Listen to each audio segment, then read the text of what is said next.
Crowder does a video, and when you're watching it, you don't really know who he's talking about, but he's upset about a contract. And everybody's like, well, is he talking about these guys? Is he talking about those guys? He's with the Blaze. Is it the Blaze? Is it this? Is it that? And then eventually, within a few hours, the CEO of Daily Wire does a 1-hour video. So apparently these guys were offering him $50 million for 4 years is what the contract was. Is it possible, though, that this contract was the first draft that their lawyers gave him? You know what I'm saying? Sometimes in negotiations, lawyers come at you with a terrible deal, and then you go, get serious, and you send it back. So I wonder, was this the first iteration? Did they even see it when they sent it, So when the company that made an offer to buy us, I'll never forget what he told me. Best thing he told me when him and I were talking. He has done a couple hundred deals. Okay, this guy's name is Brian Adams. He's the biggest heavyweight in insurance right now. He built a company, $10 billion company is what he's done. He's done very well for himself. And he says, look, here's one thing that you have to keep in mind. If this deal doesn't happen, it won't be because you and I don't want to be in business together. It's because lawyers screwed it up, okay? He says every time our lawyers get to a point where the deal's not going to work out, you and I have to get on the phone together. That's right. Okay, it was the best counsel, by the way, on what he gave. So, and then I don't have a relationship with the folks at Daily Wire at all. So it's not like, hey, I'm friends with these guys. We had a conversation. I've never spoken to the CEO of Daily Wire. We've never broken bread. We've never exchanged email, nothing.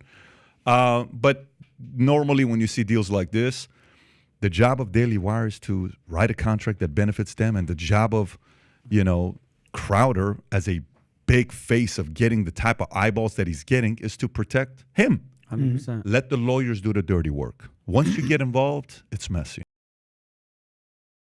Some people are asking a question about Steven Crowder. Let me tell you guys what happened with Steven Crowder. Steven Crowder, we had in the past tried to get him on the podcast, Rob. I think we reached out a couple times in the past. Correct. And then after the video he did calling out Daily Wire, his camp reached out saying Steven Crowder would like to come on the podcast. We said, yeah, no problem. We scheduled for a Wednesday to be on the podcast. And that Monday morning or Sunday, we got an email saying, well, a family emergency took place and he can't be here, which we said, listen, family emergency happens. We understand it. Maybe we can do it earlier or a different date. No, he can't do it. It's a major family emergency. He can't be there. No problem. Then what was very interesting is that even though there was a family emergency, that Monday after the family emergency, he was on Timpool's podcast. Weird. Okay.